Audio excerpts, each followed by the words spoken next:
Ova aromatična biljka se tradicionalno koristi u fitoterapiji.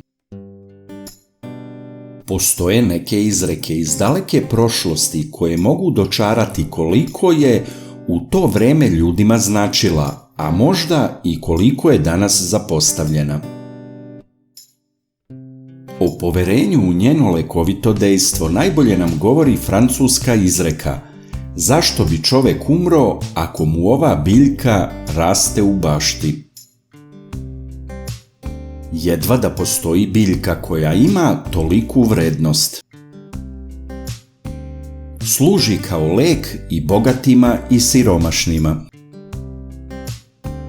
Latinski naziv govori o dejstvu koje joj se pripisuje od davnina, ona koja donosi spasenje. Njena lekovita svojstva su poznata već vekovima, a u nastavku pogledajte nekoliko ključnih koristi koje se često pripisuju žalfiji. Meni su interesantni i neki tradicionalni načini upotrebe ove biljke u narodnoj medicini, za koje nisam ranije znao. Na primjer, pošto se žalfija koristi za oralno zdravlje, dezinfekciju usta, grla i disajnih puteva, listovi ove biljke mogu da se žvaću.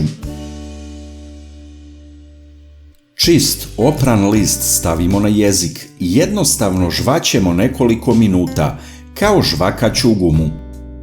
Kasnije samo ispljunemo sažvakani sadržaj. Osim što otklanja neprijatan zadah, čisti usnu duplju i desni od bakterija i gljivica.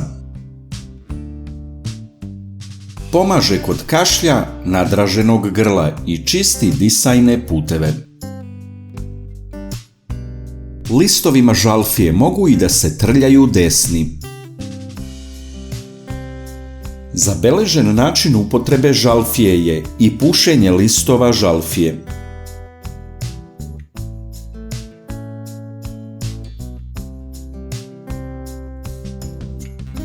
Ostaje upitno ima li kakvo lekovito dejstvo takav način upotrebe. Vino od žalfije je dobro protiv anemije. Otklanja premor i iscrpljenost, nervnu napetost. 30 grama listova žalfije potopiti u 1 litar crnog vina i ostaviti 7 dana.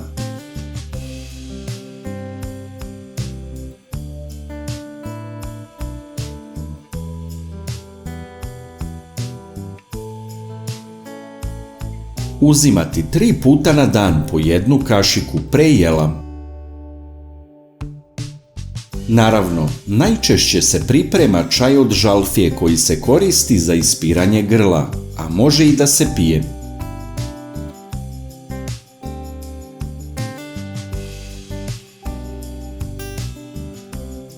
Žalfija sadrži prirodne sastojke koji mogu pomoći u suzbijanju različitih bakterijskih i virusnih infekcija. Neki od tih sastojaka imaju potencijal da inhibiraju rast mikroorganizama i olakšaju oporavak kod prehlade, kašlja i drugih respiratornih problema.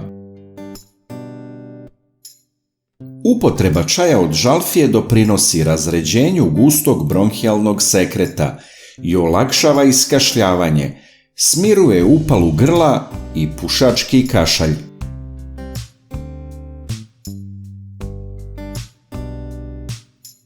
Aktivni sastojci u žalfiji, kao što su flavonoidi i fenolne kiseline, imaju antiinflamatorno dejstvo. To znači da žalfija može pomoći u smanjenju upala u telu, što je korisno kod različitih stanja, uključujući artritis i druge zapaljenske bolesti.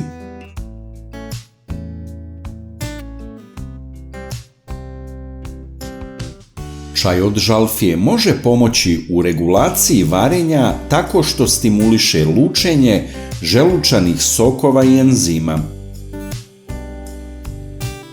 To može olakšati probleme kao što su nadutost, gasovi i grčevi u stomaku.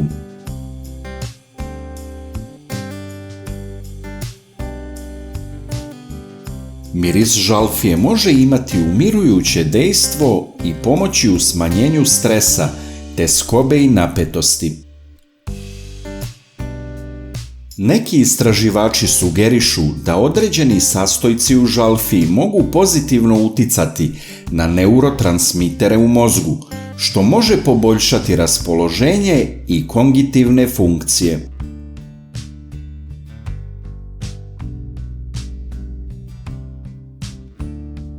Zahvaljujući svojim antimikrobnim svojstvima, žalfija se često koristi za ispiranje usta kako bi se smanjile bakterijske aktivnosti, loš zadah i upale desni. Mnoge paste za zube sadrže žalfiju.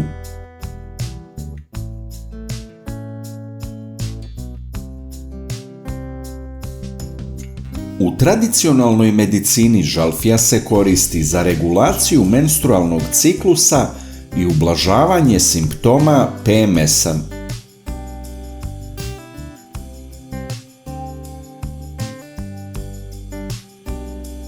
Žalfija je najefikasnija lekovita biljka za regulisanje i borbu protiv prekomernog znojenja, pa se primjenjuje posebno tokom menopauze i puberteta. Evropska medicinska agencija preporučuje da se žalfija ne koristi duže od 2 nedelje za unutrašnju upotrebu i nedelju dana za lokalnu primjenu.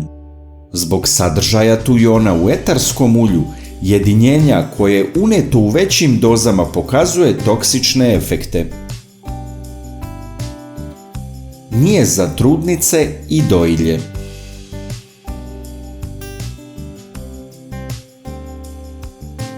Ako želite naš rad da podržite na višem nivou, možete nam dati super hvala kada kliknete na super hvala ispod videa koji vam se dopao i bio je koristan za vas. Također rad kanala možete podržati tako što ćete postati član kanala klikom na pristupi. Kao član ostvarit ćete i neke pogodnosti. Ovo za nas znači mnogo. Hvala vam na podršci. Kliknite like, prijavite se na naš kanal, a zatim kliknite zvonce i odaberite sve kako biste bili obavešteni o novim zanimljivim sadržajima.